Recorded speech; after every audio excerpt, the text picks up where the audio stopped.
हर हर महादेव, बम बम भोले, नमः शिवाय। मित्रों, विवाह कब नहीं होता है या बहुत देरी से होता है, आज का विषय है कि बहुत अच्छा एजुकेशन प्राप्त कर लिया, अच्छी सर्विस भी है, कार बंगला गाड़ी घोड़ा सब कुछ है, सुंदर भी है, हाइट वेट भी अच्छा है, लेकिन शादी नहीं हुई, आजीवन कुंवारे रहना पड़ा। ऐसा नहीं है कि जो लोग सुंदर नहीं होते हैं या सरकारी सर्वेंट नहीं होते, उच्च पद पर नहीं होते, धनवान नहीं होते हैं या होते हैं, चाहे वो स्त्री हो चाहे वो पुरुष हो, भाई हो या बहन हो, कोई भी हो सकता है। इसी पाराशर के सूत्र समान रूप से सब पर लागू होते हैं। ऐसा कुछ नहीं है कि व्यक्ति गरीब है तो शादी नहीं होगी या व्यक्ति बेरोजगार है तो शादी नहीं होगी, ये विषय नहीं है। बहुत सारे आईएएस, आईपीएस, बहुत बहुत अच्छे इंजीनियर, वेल क्वालिफाइड लोग, धनी और सुंदर, बुद्धिमान, प्राय लोग ऐसे देखे जाते हैं जिनका मैरिज नहीं होता है। उसका कारण क्या है? तुलसी पाराशर कहते हैं कि लग्न कुंडली में यदि लग्न में सूर्य और शनि बैठे हैं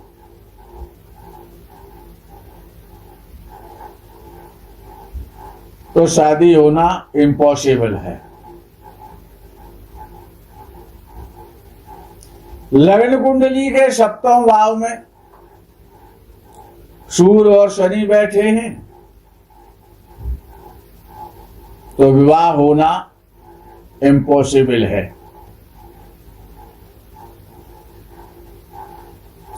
सूर्य लग्न में बैठा है, शनि सप्तम में बैठा है तो विवाह होना पॉसिबल नहीं है। सूर्य सप्तम में बैठा है, शनि लग्न में बैठा है, तब भी विवाह होना असंभव है।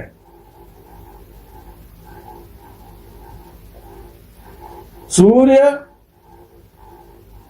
कुंभ राशि में हो और शनि सिंह राशि में हो, राशि परिवर्तन हो जाए दोनों का,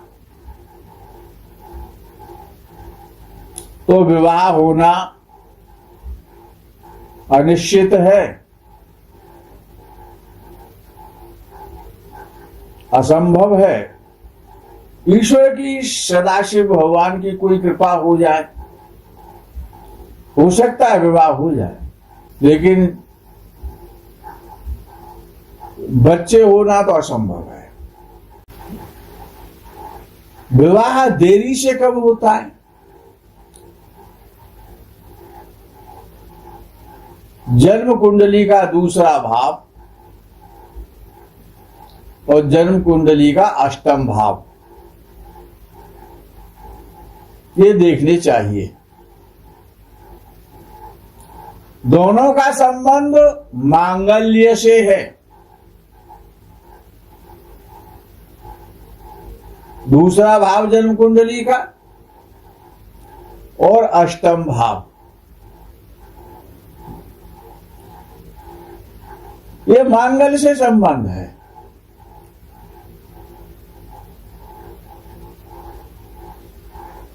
पाराशर ऋषि कहते हैं कि सूर्य और केतु लगन में बैठ जाएंगे तो विवाह नहीं होने देंगे, और सूर्य और केतु दूसरे भाव में बैठ जाएंगे तो मांगल्य खत्म कर देंगे। विवाह होने के बाद तलाक हो जाएगा या विच्छेद हो जाएंगे संबंध, या किसी की डेथ हो जाएगी, कोई न कोई कारण बन जाएगा। बड़ा महत्वपूर्ण सूत्र है। सूर्य और केतु, सूर्य और शनि, सूर्य केतु सप्तम भाव में बैठ जाएंगे तो विवाह नहीं होने देंगे, और सूर्य केतु अष्टम भाव में बैठ जाएंगे तो मांगल्य छीण कर देंगे, मांगल्य नहीं बचेगा, पति पत्नी के मध्य में संबंध खत्म हो जाएंगे।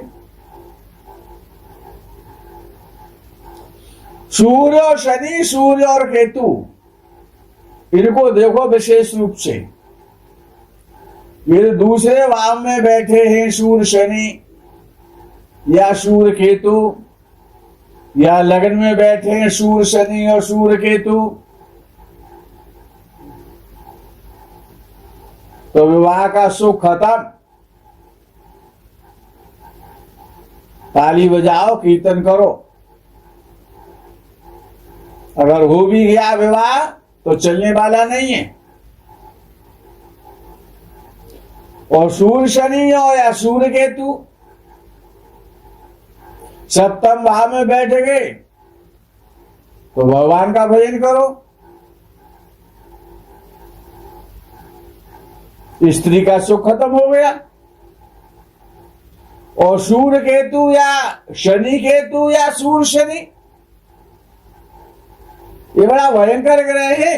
इनकी जो युति है, अष्टम भाव में बैठ जाए सूर्य शनि, बैठ जाए सूर्य केतु, बैठ जाए शनि केतु, बैठ जाए,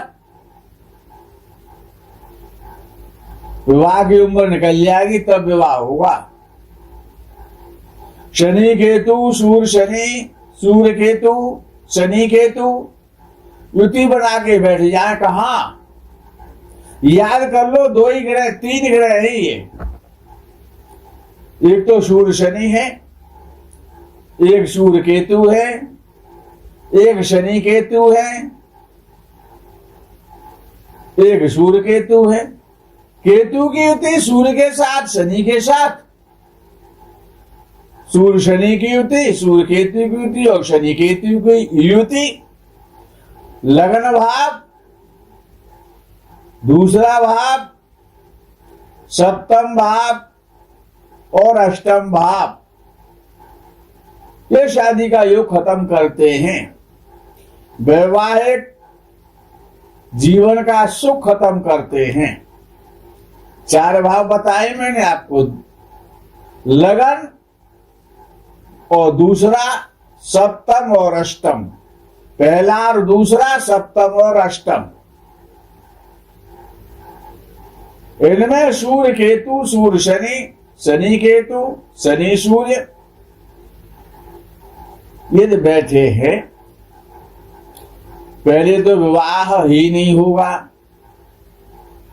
होगा तो उम्र निकल जाएगी तब होगा।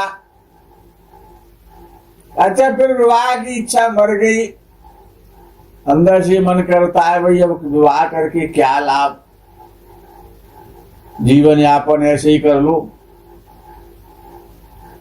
अब संसार की माया से कोई लाभ ही नहीं मिला तो माया को त्याग दो ना। और ये स्थिति स्त्री और पुरुष दोनों के साथ आती है, किसी की भी कुंडली हो। तलाक कब होता है? दूसरा भाव और 12वां भाव, ये तलाक के भाव हैं। सूर्य शनि, सूर्य केतु, सूर्य मंगल, मंगल केतु, ये बढ़िया वाले ग्रह हैं। सूर्य शनि के साथ हो, सूर्य केतु के साथ हो, शनि सूर्य के साथ हो, केतु सूर्य की युति हो, दूसरे भाव में हो या 12वें भाव में हो तो तलाक तैयार है, तलाक होगा, आप रोक नहीं सकते। बृहस्पति महाराज कितना ही गंगा जल छिड़कते रहे, बृहस्पति की दृष्टि में तो गंगा जल है ना, उनकी दृष्टि गंगा जल है। कितना ही गंगा जल छिड़का जाए, अपवित्रता दूर नहीं होगी, दोष को दूर नहीं कर पाएंगे, झगड़े होंगे, तलाक हो जाएगा। सप्तम भाव का स्वामी दूसरे भाव में बैठ जाए या 12वें भाव में बैठ जाए, तलाक हो गया, बचने वाला नहीं है। महादेव रक्षा करें तभी रक्षा हो सकती है। सप्तम भाव का स्वामी लगन से दूसरे भाव में बैठ जाए या लगन से 12वें भाव में बैठ जाए, तलाक होगा। कैलाशवासी बचा सकते हैं महादेव जी, और कोई बचाने वाला नहीं है। सारी बुद्धि लगा देना, तलाक हो जाएगा, बचने वाला नहीं है। किसी की भी कुंडली हो, स्त्री की हो चाहे पुरुष की हो, अकाट सूत्र है।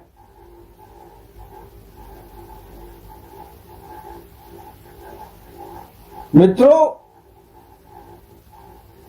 इसके उपाय भी है, ऐसा नहीं है कि उपाय नहीं है। या तो उपाय जानते नहीं है आप, या आप करते नहीं है।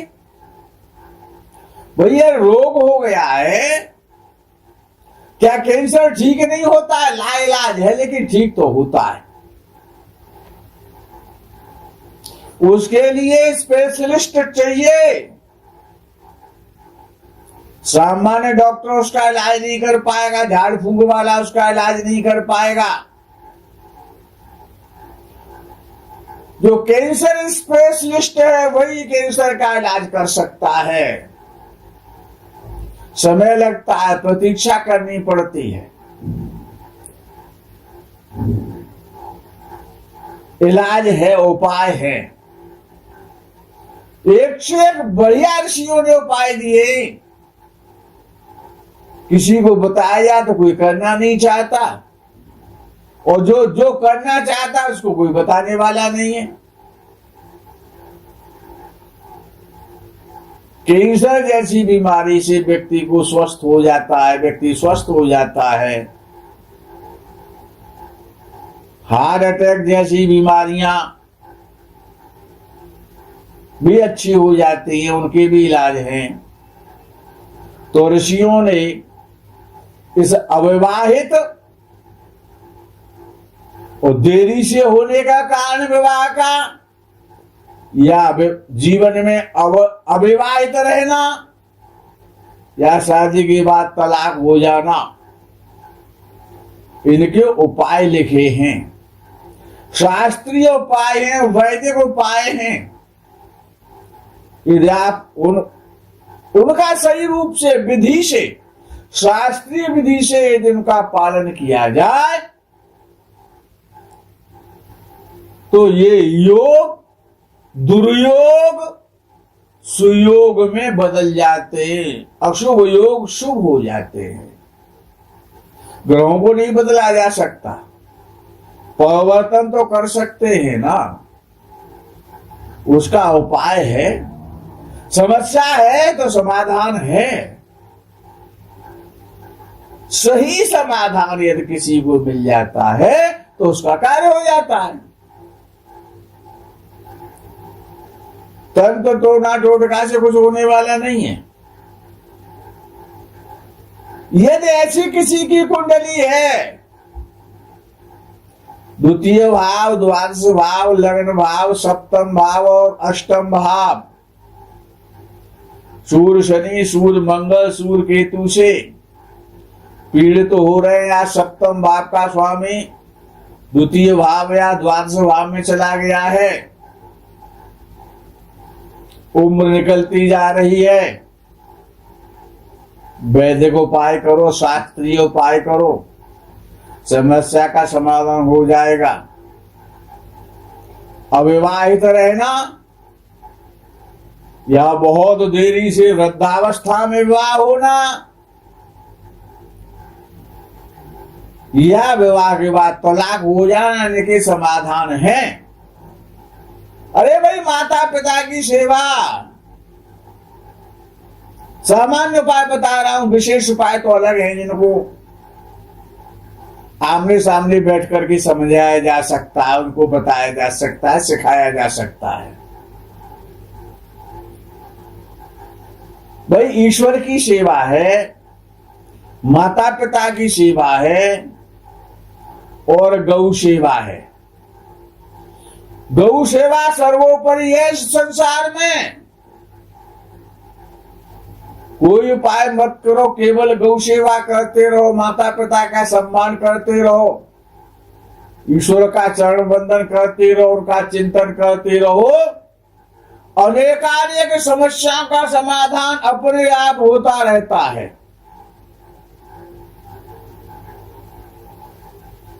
गौ माता का आशीर्वाद, माता पिता का आशीर्वाद और ईश्वर की कृपा जिस पर है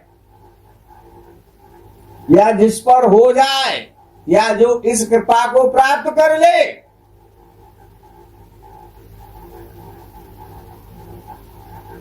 जीवन संवर जाता है, बिगड़ा हुआ भाग्य बन जाता है गौ सेवा से। मित्रों, आज के प्रकरण में यही विराम। आगे के प्रकरण का आप इंतजार करें। तब तक के लिए हर हर महादेव, बम बम भोले, नमः शिवाय। जय गौ माता की।